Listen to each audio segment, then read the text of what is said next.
Эфір чацвёртага працягвае галоўнае за тыдзень. У студыі Роман Біч і бліжэйшыя 30 хвілін будзем узгадваць разам галоўныя падзеі адыходзячага тыдня на Брэшчыне. На гэтым тыдні ў Брэсце адбылося пасяджэнне каардынацыйнага савета начальнікаў сувязі ўзброеных сіл дзяржаў СНД. Ваенныя разгледзелі пытанні, якія тычацца мерапрыемстваў па стварэнні, функцыянаванні і развіцці сумеснай сістэмы сувязі ўзброеных сіл дзяржаў садружнасці. Як кажуць вайскоўцы, сучасная сувязь – гэта так званы нерв арміі. Без яе немагчыма ўявіць узаемадзеянне падраздзяленняў пры вырашэнні розных задач, якія ставяцца перад узброенымі сіламі. Таму сучасная, надзейная і уніфікаваная сістэма сувязі неабходна і пры ўзаемадзеянні ўзброеных сіл краін СНД. Основным и наиболее, наверное, важным вопросом стал вопрос о совершенствовании объединенной системы связи государств-участников СНГ. В какое-то время, когда, так сказать, все приобрели независимость, этой системы не существовало. Несколько лет назад было принято решение министрами обороны. Главы наших государств это решение поддержали о создании такой единой, или как мы называем, объединенной системы связи. В рамках уже соглашения о единой схеме и системе связи стран Содружества независимых государств, она уже создана. Единственное осталось, это новый член, это Республика Узбекистан, которая в этом году вошла в Совет. Наладить в этом году связь, это решение принято. Удзельники Координационного совета подписали погоднение об узаемодзеянии на ближайшую перспективу. Юрий Пешур, Юрий Плинда, телерадиокомпания «Брест».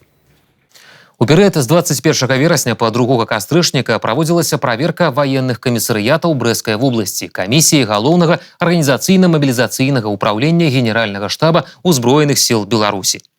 У апошнія дні праверкі наш карэспандэнт Уладзіслаў Бондар завітаў на кантрольны занятак з афіцэрамі ваенкаматаў.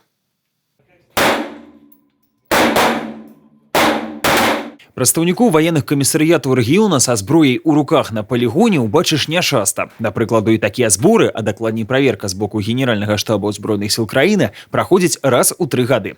Зразумела, накірунак дзейнасці гэтых вайскоўцаў адрозніваецца ад калег, якія службу нясуць у часцях. Пры гэтым форма і пагоны абавязваюць добра валодаць усімі ваеннымі навыкамі. Таму заняткі кожны месяц. Зараз праверка на завяршальнай стадыі, здача прафесійнай службовай падрыхтоўкі. Туда входит 7 предметов деятельности, и одним из предметов является огневая подготовка. Есть предметы, которые непосредственно профессиональной должностной направленности для военных комиссариатов является это основа войсковой мобилизации, специальная подготовка и защита госсекретов. Это основные предметы деятельности. Праверка военных комиссариатов региона не только практичная, а и теоретичная. Войсковцы проходят письмовые тесты. Вопросы разного порядка, то есть если взять идеологическую подготовку, это идеология нашего белорусского государства, строение парламента, скажем так, из истории белорусской государственности. Ну, в целом, по уставам вооруженных сил это сюда включается строевой устав, дисциплинарный устав, устав внутренней службы. Для самих же прадстаўнікоў военных камісарыятаў такая праверка свайго роду гонка, магчымасць параўнаць узровень падрыхтоўкі вайскоўцаў з розных кропак рэгіёна. Па папярэдніх выніках сярод лідараў прадстаўнікі Кобрынскага і Жавенкаўскага военкомата. У меня 8 офицеров, и они достойно показывают свои результаты на хорошо и отлично. Военный комиссариат Кобринского и Жавенковского района занимает по итогам данной проверки лучшие позиции по сравнению с другими. Доказывали свой профессионализм падчас праверак камісіі Генеральнага штаба ўзброеных сіл Беларусі звыш 100 прадстаўнікоў ваенных камісарыятаў рэгіёна на працягу 2 тыдняў.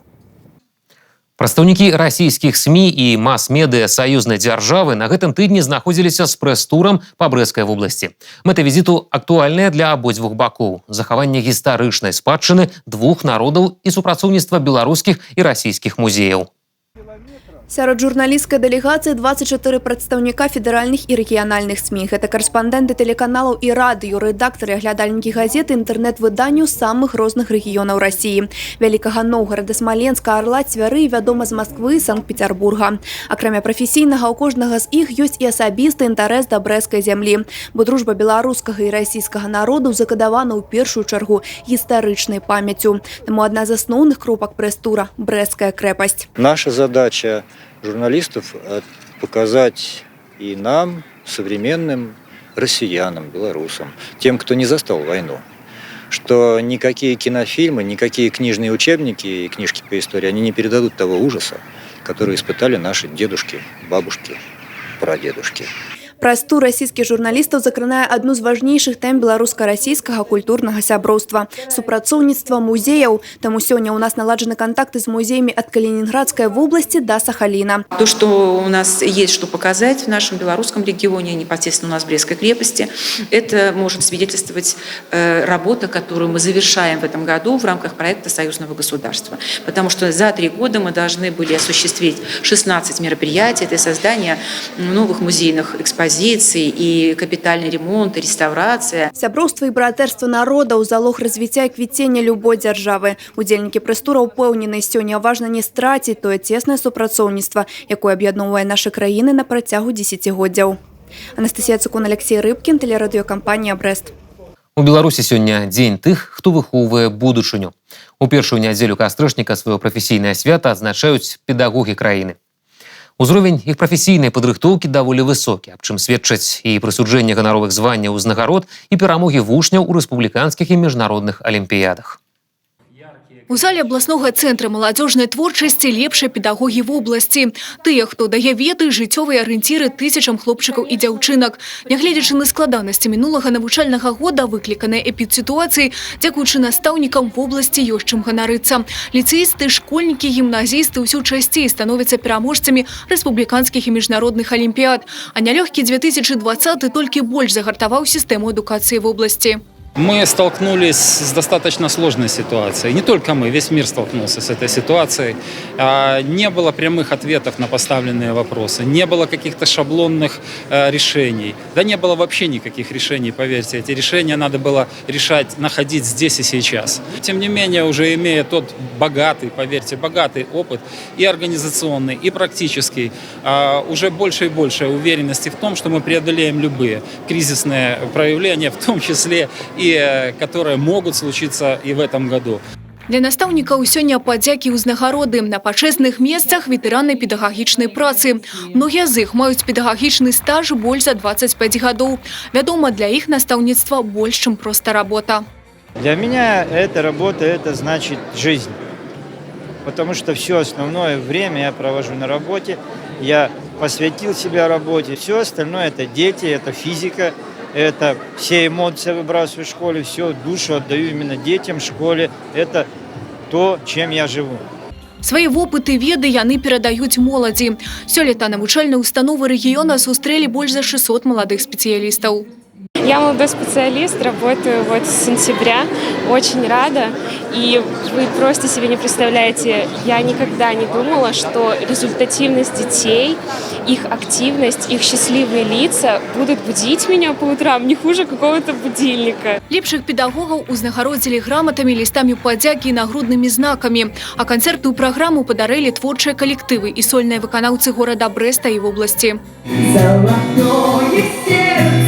Сердце золотое бьется, как другие, нет ему покоя, бьется, отличаясь, может быть, от них тем, что это сердце бьется для других. Лепшых педагогаў абласнога цэнтра напярэдадні павіншавалі і ў брэсцкім гарадскім выканаўчым камітэце. У абласным цэнтры ў галіне сярэдняй адукацыі педагагічным працэсам ахоплены амаль 40 тысяч вучняў, у дашкольным сегменце 18 тысяч. Адукацыя як адзін з сацыяльна значных накірункаў развіцця грамадства знаходзіцца пад пільнай дзяржаўнай увагай. Реально задачу органа власти я вижу в дальнейшем совершенствовании материальной базы нашей системы городского образования, в строительстве, а этот процесс идет постоянно, учреждений, прежде всего, дошкольного образования в заречной части города, прежде всего, ну и в повышении авторитета учителя. Нам надо в систему образования больше мужчин. Віншаванне, словы падзякі, ўзнагароды ад выканаўчай і заканадаўчай уладаў прафсаюза. 17 настаўнікаў прынялі ўдзел ва ўрачыстасці. Як было падкрэслена на сустрэчы, кожны дастойны пашаны, хто плёна і аддана штодзень робіць сваю справу, будуючы падмурак будучага. Анастасія Цыкун, Вераніка Якавец, Юлія Селюк, Юрый Плінда, Тыграна Капян, тэлерадыёкампанія «Брэст».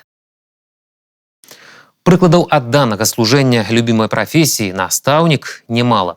Сярод такіх і дынастыя педагогаў з Чэрнінскай сярэдняй школы, што ў Брэсцкім раёне. З сям'ёй адной прафесіі пазнаёмілася наш корэспандэнт Ганна Буйкевіч. У У працоўнай кнізе Фёдора Дмітрука толькі один запіс. Вось ужо 36 гадоў ён настаўнік фізкультуры ў сярэдняй школе аграгарадка Чэрні. Аднак думка стаць настаўнікам з'явілася не адразу. Была у меня мечта авиационное училище. Черниговское высшее военно-авиационное училище летчиков. Но так уж сложилось, что когда в 7-8 классе меня взяли в Давидгородовскую детско-юношескую спортивную школу, я начал заниматься более серьезно легкой атлетикой, а затем футболом.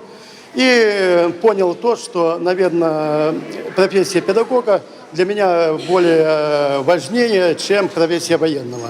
Пасля дзіцяча-юнацкай спартыўнай школы брэсцкі дзяржаўны педагагічны інстытут імя Александра Сергеевича Пушкіна. Дарэчы, менавіта тут працавала цяперашняя жонка Фёдора Дмітрука Раіса. Але сёння ў іх месца працы адно на дваіх. Яна таксама настаўнік. Толькі зараз, як і тады, на момант знаёмства пары бібліятэкар.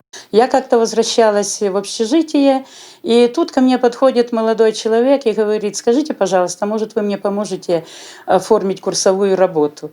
Ну, и я ему как-то так сказала: да, пожалуйста. А потом он пригласил меня в кино, и наши встречи были... Ну, недолго мы встречались, 3 месяца, но и слава богу, вот с 1984 года уже столько лет мы вместе. Тое, што старэйшая дачка Раісы і Фёдора пойдзе па іх слядах, было прадказальна. Пра гэта марыла з дзяцінства, кажа сама Снежана Дмітрук. Все детство я проводила в школе, не была садовским ребенком. Родители у меня работали в школе. И когда пошла в 1 класс, у меня замечательный педагог была, Алла Николаевна Суха. Она до сих пор работает в нашей школе. Ну, видя Аллу Николаевну, видя то, как она относилась к нам, к деткам, скорее всего, что из-за этого я хотела быть как мой учитель. Яе педагагічны шлях доўжыцца ўжо 15 гадоў. Самы першы клас – сёлетнія выпускнікі. Кажа, галоўнае ў гэтай прафесіі менавіта любоў да дзяцей. Если ты не любишь детей, в школе тебе делать, наверное, все-таки нечего. Вот. Любить своих детей и любить свою работу, то, что ты делаешь. Мне это приносит удовольствие. Агульнае ўсё – дом, месца працы, прафесія і стаўленне да яе. Педагогі упэўнены, менавіта ад настаўніка залежыць, якім вырасце іх вучань. Ганна Буйкевич, Александр Сівіцкі, тэлерадыёкампанія «Брэст».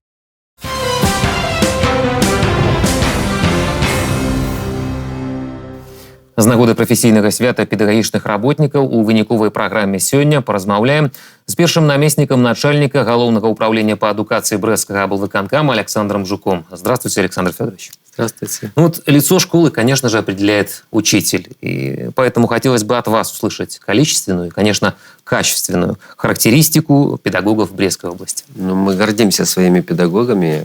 Более 16,5 тысяч учителей работает в школах. Более 8 тысяч в дошкольных учреждениях работников педагогических также задействовано. И я скажу, что мы гордимся тем, что практически 95% имеют высшее образование.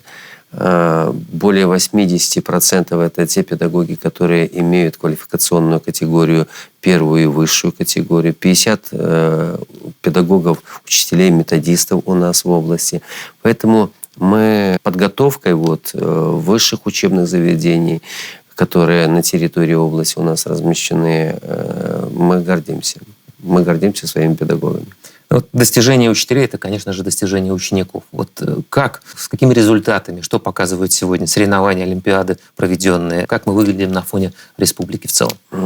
Я с вами полностью согласен с тем, что мы о своей работе можем говорить по достижению учеников, конечно же. И мы с гордостью заявляем, что с 17 по 19 год, в этом году не было международных олимпиад, у нас 22 диплома. Мы хорошие достижения имеем именно по таким общеобразовательным дисциплинам, как физика, информатика, математика, география.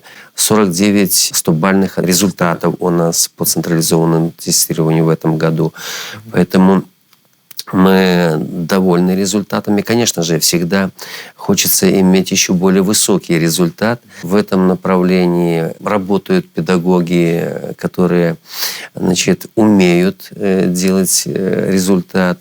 И я с гордостью назвал бы такие фамилии, как или имена известных педагогов в области, как Михаил Михайлович Макаед, это учитель физики, первого лицея города Бреста имени Пушкина. Это Елена Арнольдовна Соколовская, учитель географии первой гимназии города Бреста. Это Иван Альфредович Трегубов, учитель информатики второй школы города Лунинца. Галушка Надежда Галактионовна, учитель нашего областного лицея имени Петра Мироновича Машерова. Поэтому люди умеют, делают этот результат. Вот если взять Соколовскую Елену Арнольдовну, за 4 года ее учащиеся дали 8 дипломов на международном уровне по географии. Это очень высокий результат. Ну, престиж профессии-то растет, на ваш взгляд, сегодня? Как бы вы сказали? Я скажу, что мы наблюдаем интересную такую вот тенденцию, когда действительно в педагогику приходит все больше и больше людей, тех, которые или детей, которые мотивированы к этому. Я понимаю, что влияет на это и сеть профильных классов педагогической направленности, те преференции, которые создаются государством на государственном уровне для повышения престижа педагогов. И поэтому мы имеем много примеров и очень много интересных молодых учителей. Ежегодно плеяду учительства в области пополняет более 600 молодых педагогов, выпускников, вот именно вузов, региональных, как правило, вузов, значит, и более 70% из них остается после обязательной отработки работать. У нас работает решение облсовета, по которому компенсируется найм жилья для молодых педагогов в городах Брест, Пинск, Барановичи. Это на уровне 3 базовых, в других городах, населенных пунктах 2 базовых, либо фактических затрат по найму жилья. Конечно же, контракты предусматривают стимулирование работы педагогов. Ну а преподаватели пенсионного возраста, так скажем, пенсионеров, много ли работают в системе образования нашей? Пенсионный возраст – это же не приговор. Самое главное, что это огромный опыт. И, как правило, остаются работать те или работают пенсионеры, которые всегда имели высокий результат в своей деятельности, за которых родители иногда стоят горой. Вот. Ну, а у нас в области работает в настоящий момент 1136 учителей пенсионного возраста. Они востребованы. Передают опыт молодым учителям. Такой вот, скажем, как термин, как наставничество, применим у нас, работает? Наставничество в системе образования работает достаточно эффективно, потому что за каждым молодым учителем всегда закрепляется, как говорится, педагог с опытом, вот, для того, чтобы помочь в методических разработках определенных, в том, чтобы помочь войти в профессию, подсказать какие-то особенности, связанные с работой того или иного учреждения. Ну, конечно, это всегда в любой профессии важно, чтобы с тобой был более опытный рядом человек. Да. Александр Федорович, как обстановка в учебных заведениях нашего региона в связи с пандемией ковида? Конечно же, сегодня уже много говорят и в средствах массовой информации о том, что вот вторая волна надвигается. Готовы ли в случае необходимости перейти, допустим, на дистанционное обучение, или такой сценарий даже и не рассматриваем вообще? Я скажу, что, наверное, это же не новость. Есть определенные очаги у нас или примеры того, что где классы на изоляции. Вынуждены. Да, потому что и педагоги есть, которые находятся на самоизоляции, потому что выявлены случаи заболевания ковидом в учреждении либо в группе. Конечно же, мы выполняем все рекомендации в учреждениях образования. Вот я недавно осуществлял личный прием граждан в одном из учреждений Ивановского района. Мне очень приятно было то, что педагоги осознают, и дети многие понимают, используют маски, очень заметно, как говорится, соблюдают те требования, которые рекомендуют специалисты здравоохранения. Мы надеемся, чтобы не приходилось вводить какие-то чрезвычайные меры.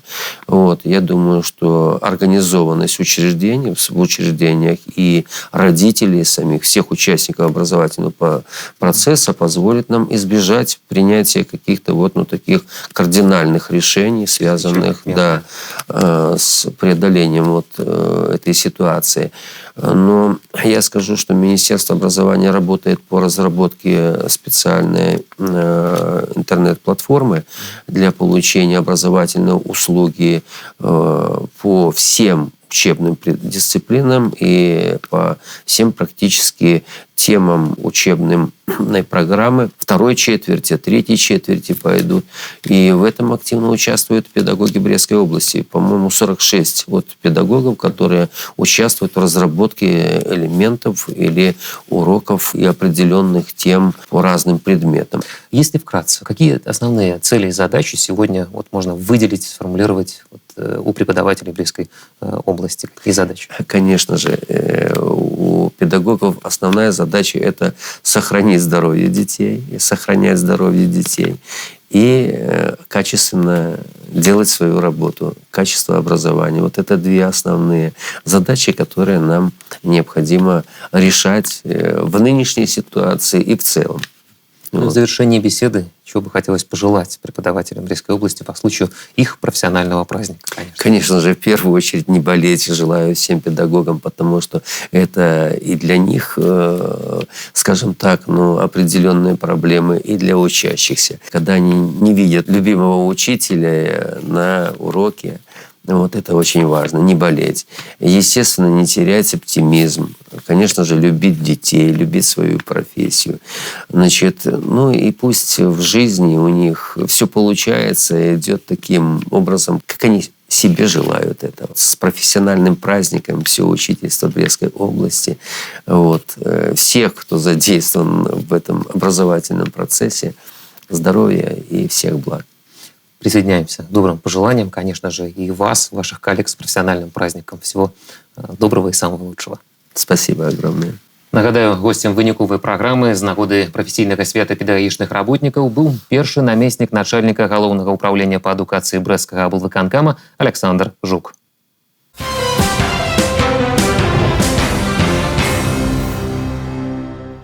1 кастрычніка ў Беларусі адзначылі Дзень пажылых людзей. Напярэдадні гэтай даты спецыялісты розных абласцей аховы здароўя Брэсцкай вобласці абмеркавалі актуальныя пытанні, звязаныя з аказаннем медыцынскай дапамогі людзям старэйшага ўзросту, распаўсюджанымі захворваннямі асобнай катэгорыі грамадзян, а таксама праблемамі, з якімі сутыкаюцца людзі пасля 60 гадоў. Захворванне пажылых амаль у 10 разоў перавышае той жа паказчык у маладых і людзей сярэдняга ўзросту. Адсюль зразумелае павелічэнне іх патрэбы ў амбулаторна-паліклінічнай і стацыянарнай дапамозе. У пацыента старэйшага за 60 у сярэднім 4-5 хранічных захворванняў. Палепшыць якасць і камфорт жыцця жыхарам вобласці сталага ўзросту дапамагаюць спецыялісты арганізацыі аховы здароўя. У першым паўгоддзі 2020-га пад назіраннем урачоў рэгіёна было амаль 280 тысяч пажылых грамадзян. Ва ўзросце 100 гадоў і вышэй 43 чалавека. Праблемы самыя розныя, лячэнне індывідуальнае. Одиноко проживающие граждане, учитывая их такую большую социальную незащищенность, осматриваются ежегодно целыми комиссиями, которые созданы в каждом учреждении здравоохранения, куда сразу входит несколько специалистов. По итогам этих осмотров разрабатываются индивидуальные планы реабилитации. Также во всех медицинских учреждениях созданы школы третьего возраста, в которых все граждане пожилого возраста по их желанию проходят обучение здоровому образу жизни, как своевременно выявлять всевозможные состояния, которые могут приводить в ближайшее время или в отдаленное время к значимому ухудшению их общего состояния. Школы здароўя трэцяга ўзросту працуюць на базе 52 лячэбна-прафілактычных устаноў в области. Штогод іх наведваюць да 7 тысяч пажылых грамадзян, якія неабыякавыя да ўласнага здароўя. Дарэчы, сёння паводле прынятай схемы ўзроставай перыядызацыі пажылымі лічацца людзі ад 60 до 75, старэйшыя за 75 старымі.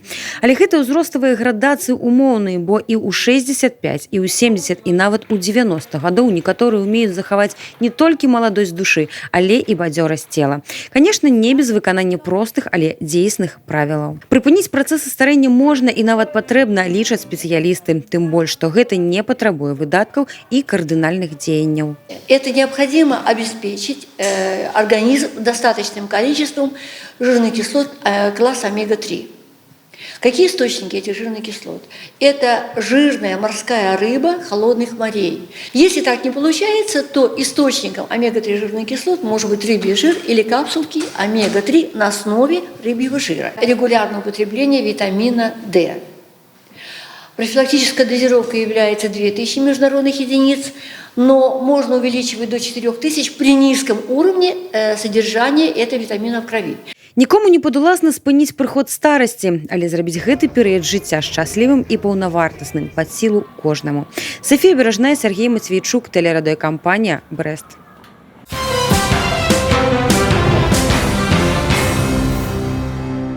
У Брэскай вобласці шмат робіцца для таго, каб стварыць сучасныя ўмовы для заняткаў спортам як на прафесійным, так і на аматарскім узроўні. У Баранавічах распачалося будаўніцтва яшчэ аднаго футбольнага поля са штучным пакрыццём. Ужо некалькі дзён на вялікай агароджанай пляцоўцы каля стадыёна для хакея на траве «Дубова спорт» вядуцца будаўнічыя работы. Новае футбольнае поле са штучным пакрыццём, якога так не хапала гораду, будзе прызначана для трэніровак выхаванцаў мясцовай дзіцяча-юнацкай спартыўнай школы па футболе, а таксама для правядзення матчаў. У спортшколе пры футбольным клубе Баранавічы зараз больш за 300 выхаванцаў ад 7 до 17 гадоў. Але магчымасць для трэніровак у іх абмежаваная. Белорусская федерация футбола выделила спонсорскую помощь городу Барановичи в виде строительных материалов для укладки искусственного покрытия. В них входит само искусственное покрытие трава, также это будут футбольные ворота, песок, резина, которой подсыпается само поле. Из бюджета городского выделены средства на подготовку самой подушки под поле, самого основания. Сейчас начинаются у нас уже работы, ведутся работы, будут прокладываться подземные коммуникации и дальше будут выкладывать уже сам пирог под искусственное покрытие. Сёлета ў 75-ю гадавіну ўтварэння футбольнага клуба Баранавічы ў горадзе шмат увагі надалі менавіта гэтаму віду спорту. Акрамя уладкавання двух палёў са штучным пакрыццём, тут таксама распачалі маштабную рэканструкцыю і мадэрнізацыю асноўнага стадыёна «Лакаматыў». На работы выдаткуюць каля 9,5 мільёнаў рублёў. Стадыён будзе адпавядаць другой катэгорыі і на ім можна будзе праводзіць матчы вышэйшай лігі. Маштабны рэспубліканскі аўтапрабег за адзіную Беларусь прайшоў напярэдадні праз усю тэрыторыю краіны па магістралі М1Е30. Калона аўтамабіляў пачала рух ад граніцы з Расійскай Федэрацыяй, а фінальнай кропкай прабегу сталі заходнія вароты Беларусі, Брэская крэпасць Герой. На трассе М1 неподалеку от Барановичаў собралося некалькі десяткаў машин і каля сотні жыхароў горада. Да сустрэчы удзельнікаў рэспубліканскага аўтапрабега за адзіную Беларусь падрыхтаваліся адказна. Многія прыйшлі з дзяржаўнымі сцягамі ў руках. Хтосьці адразу прыгожыў чырвона-зялёнай сімволікай свае аўтамабілі. А адна з гараджанак нават сваімі рукамі пашыла вялізнае 20-метровае палотніча сцяга, якім баранавічане віталі ўсіх праязджаючых і непасрэдна калону аўтапрабега. Многія прыехалі сюды з сябрамі, калегамі ці нават усёй сям'ёй. Мы с мужем услышали про эту акцию, что она самая масштабная акция в Республике Беларусь. Решили присоединиться. Выходной день, весело, задорно, столько людей за нашу процветающую Беларусь. Да, мы уже не первый раз участвуем в этих мероприятиях, в автопробегах по городу Барановичи. Как бы хочется спокойствия, стабильности. Нам нравится наша страна, в которой мы живем. Вот, она прекрасная, чистая, красивая. Здесь хорошие, добрые, отзывчивые люди живут. Вот. Мы хотим, чтобы в нашей стране и в дальнейшем был мир, порядок, спокойствие, процветание. Наступнымі пунктамі на Брэшчыне, якія пазначаны на іх шляху, сталі Івацевіч і Бяроза, дзе калона стала яшчэ даўжэйшай. У Брэсце калону сустракалі на ўездзе ў горад. Яшчэ напярэдадні на маршруце да яе далучыліся ўсе жадаючыя прыняць удзел у акцыі за адзіную Беларусь. У выніку, калі аўтамабілі следавалі ад стэлы па цэнтральнай вуліцы абласнога цэнтра, яна расцягнулася на некалькі кіламетраў. Такім картэжам усе ўдзельнікі акцыі пад'ехалі да канчатковай кропкі маршруту мемарыяльнага комплексу «Брэская крэпасць Герой». Па папярэдніх падліках, са слова арганізатара, усяго аўтапрабегу ўзялі ўдзел звыш 500 аўтамабіляў, у кожным з которых было некалькі чалавек. Мы не могли остаться равнодушными к ситуации в стране. Хотим поддержать нашу страну, мир, благополучие, все то, что мы достигли вместе своим трудом, своими усилиями. Ад галоўнага ўваходу ў цытадэль удзельнікі аўтапрабегу пад гукі ваеннага аркестра прыйшлі да плошчы цырыманіяла, усклалі кветкі да вечнага агню, потым адбыўся мітынг. Что-то нужно делать, чтобы объединить людей, которые, может быть, где-то боятся, где-то стесняются высказать свою позицию. Поэтому мы вот сформировались в такое вот движение, и которое с каждым разом набирает обороты. И вот мы уже приехали, кто-то из Минска в Брест, кто-то через всю страну. Подобное мероприятие, которое сегодня проходит в городе Бресте, наверное, показывает то, что жители Республики Беларусь, в частности, в города Бреста, то есть они поддерживают стабильность в нашей красивой республике, мир, спокойствие и порядок. Потым для удзельнікаў рэспубліканскага аўтапрабегу за адзіную Беларусь былі арганізаваны экскурсіі па мемарыяльным комплексе «Брэсцкая крэпасць-герой». Аліна Ракус, Юрый Печур, Миколай Руцкі, Юрый Плінда, Алексей Рыбкін, тэлерадыёкампанія «Брэст».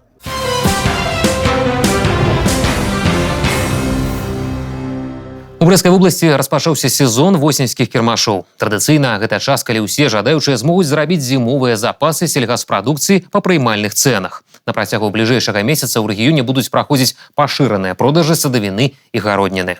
Самой раніцы на пляцоўцы за цэнтральным універмагам шматлюдна распачаўся восеньскі кірмаш. Яблыкі, капуста, морква, бульба. Сярод гандляроў прадстаўнікі буйных сельгасгаспадарак, фермеры і людзі, якія вырошчваюць прадукцыю на присадибных участках. Регулярно участвую вот на этом месте всегда, каждый год.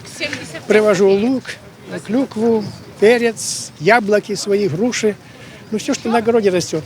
Ольга Леончук разом с мужем приехала з Маларыскага района. Усю продукцию выращивают на своих 60 сотках. Бульба, морква, бураки. Мы пенсионеры. Подсобное хозяйство. Родительский дом остался, и мы там трудимся. Не хочется, чтобы земля пустовала. Мы приезжаем, становимся на свое место, где мы из года в год стоим. Нас тут уже покупатели знают. Гандаль ідзе бойка, брастаўчане цікавяцца прадукцыяй і актыўна яе набываюць. Каждый год. Лучок, морковочка, капусточка.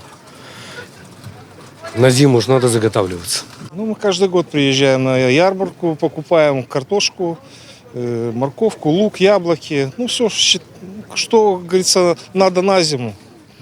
Ну, цены такие нормальные, устраивают. Бываю часто. Но сегодня пришли посмотреть, но так как у нас, как говорится, колясочки не взяли, то руками своими взяли луку, взяли перчику, баклажанов. Ярмарка хорошая, мне понравилась. На кірмашах працуюць і валанцёры, сацыяльнае таксі для інвалідаў першай і другой групы і пажылых людзей. Хлопцы дапамагаюць даставіць набытыя. Работаюць па прынцыпе «хто, калі не мы». Мы знаем, что будет ярмарка, бросаем клич по университету, и ребята отзываются на помощь по доставке продуктов. Садавіна і гародніна, мёд, сажанцы і мяса-малочная прадукцыя. Асартымент вялікі і яшчэ плануюць яго пашыраць. Сёлета для гандляроў ёсць новаўвядзенне, заяўны прынцып. Прынялі такое рашэнне, вывучыўшы вопыт правядзення аналагічных кірмашоў у розных рэгіёнах Беларусі. Широкий круг людей, которые могут принимать участие в ярмарках. И самое главное, что участие в этих ярмарках она на безвозмездной основе.